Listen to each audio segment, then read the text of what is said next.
Kapatid, ngayong 2024 nakidalamhati ang mundo ng sining, pelikula, musika at iba pang larangan sa pagpanaw ng ilang mga kilala at hinahangaang personalidad.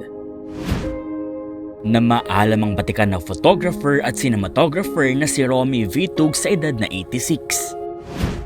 Pumanaw ang production manager at producer na si Deo Endrenal noong February 3. Siya ang nasa likod ng mga popular na teleserye gaya ng Mula sa Puso, Tayong Dalawa at May Bukas Pa.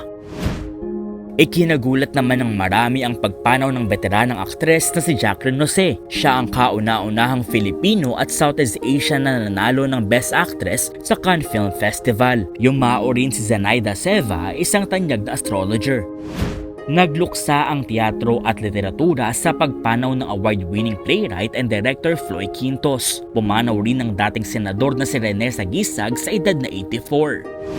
Na maalam din ng British actor na si Bernard Hill, kilala bilang Theoden sa Lord of the Rings. Si Carlos J. Caparas o Comics King ang nasa likod ng mga pelikula tulad ng Kuratong Baleleng at The Cory Aquino Kidnap and BI Files. Barbara Gonzalez Ventura na nakilala bilang Tweetums at sa kanyang column na From My Heart sa The Philippine Star.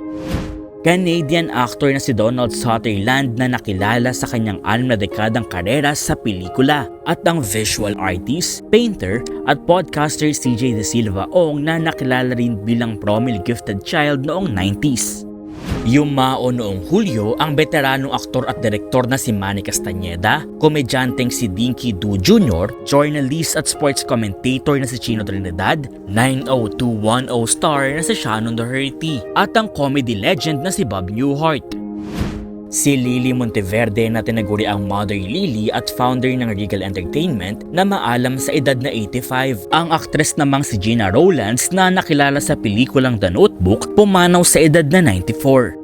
Pumanaw ang veteranong aktor na si James Earl Jones na kilala bilang boses sa likod ni Darth Vader at Mufasa, ang Harry Potter actress na si Maggie Smith, ang boses sa likod ni Doraemon na si Nobuyo Oyama, at si David Charlton na founder ng David Salon. Nagulat ang buong mundo sa pagpanaw ni Liam Payne na dating miyembro ng tanyag na grupong One Direction.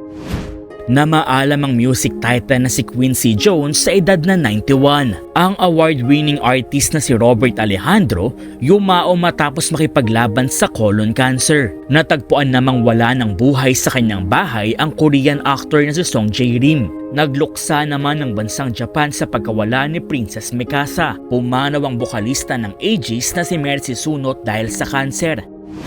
Binawian ng buhay ang Korean actor na si Park Min-jae dahil sa cardiac arrest habang nasa China. Sila ang mga tanyag na personalidad na namaalam ngayong 2024. Sa pagtatapos ng taon, naway patuloy na maalala ng mundo ang kanilang kontribusyon sa mga industriyang kanilang kinabilangan. Sa pagsalubong sa bagong taon, patuloy na tumutok sa lahat ng social media pages ng News 5.